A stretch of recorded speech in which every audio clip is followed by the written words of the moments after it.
El 17 de junio, la apacible localidad de Canmore, Alberta, en pleno corazón de las montañas rocosas canadienses, pasó de ser un destino turístico pintoresco a convertirse en el epicentro de una tensión geopolítica sin precedentes. Del 28 al 30 de junio de 2025, la cumbre del G7 reunió a los líderes de Canadá, Estados Unidos, Alemania, Francia, Italia, Japón y el Reino Unido. Lo que en la agenda oficial aparecía como una cita para reforzar la cooperación internacional, terminó convirtiéndose en un escenario donde Canadá dejó de ser percibido como el aliado incondicional de su vecino del sur y emergió como un defensor firme de su soberanía, dispuesto a reconfigurar su posición en el tablero global.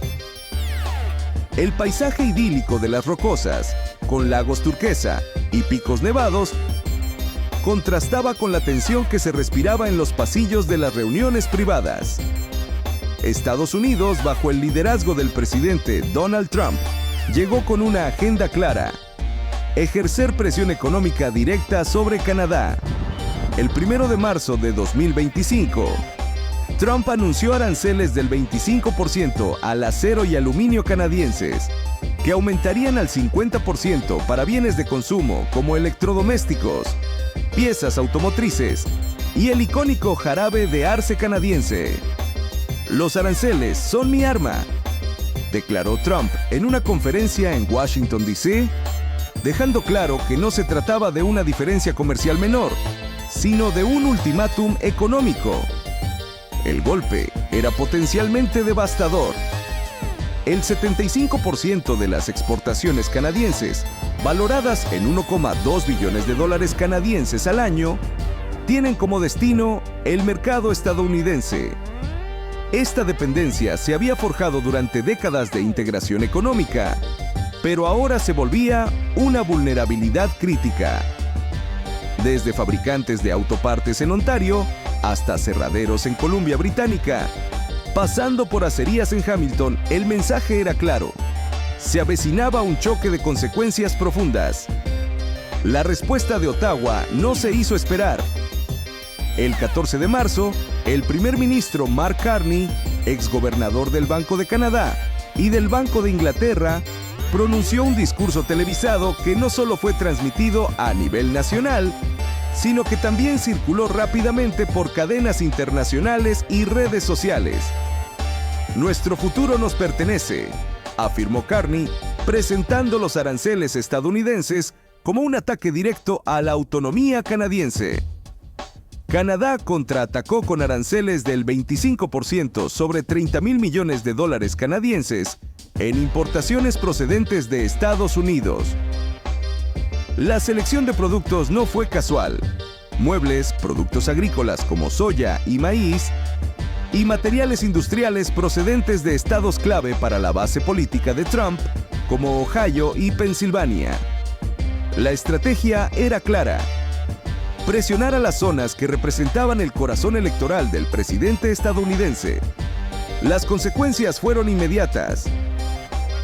En Estados Unidos, el Instituto Americano del Hierro y el Acero reportó una caída del 12% en la producción de acero en el segundo trimestre de 2025, en gran parte por el encarecimiento de las importaciones canadienses, que representan el 15% del consumo estadounidense.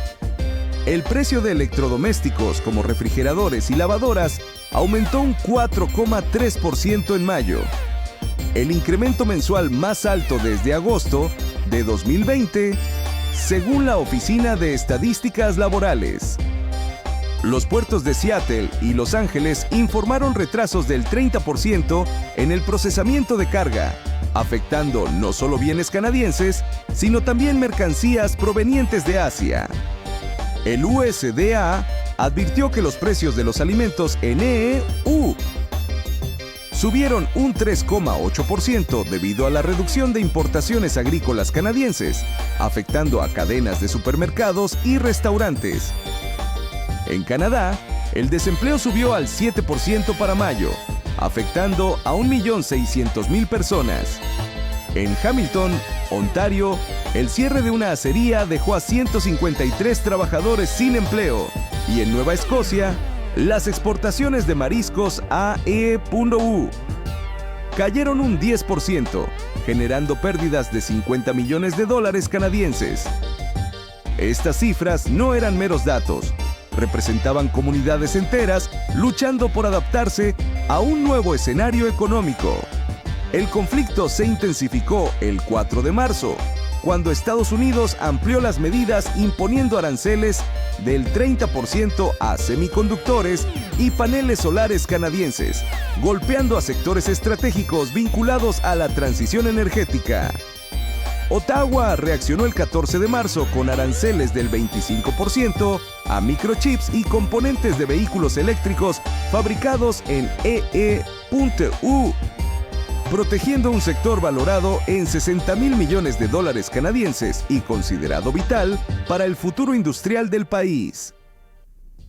Analistas comenzaron a comparar esta disputa con momentos históricos como la crisis del petróleo de los años 70, cuando Canadá nacionalizó parte de su sector energético para asegurar el control sobre sus recursos, o los debates del TLC de 1988, que definieron el rumbo de la integración económica norteamericana. Sin embargo, la estrategia de Carney se distinguía por combinar retaliación inmediata con diversificación comercial, evitando dañar a aliados estratégicos como la Unión Europea. El 20 de abril, Carney presentó su estrategia de resiliencia económica, un plan de $15 mil millones canadienses para reducir la dependencia de Estados Unidos.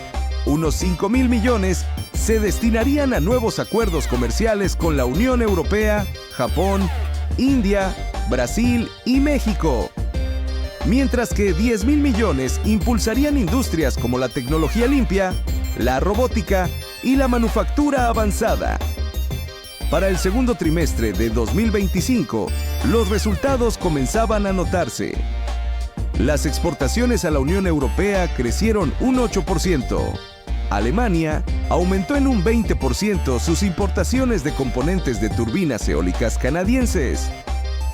Y Japón incrementó un 10% sus compras de minerales de tierras raras. En Vancouver se inauguró un centro de inteligencia artificial con inversiones de Google e IBM que generó miles de empleos de alta cualificación. Y en Alberta, startups firmaron contratos millonarios con empresas japonesas.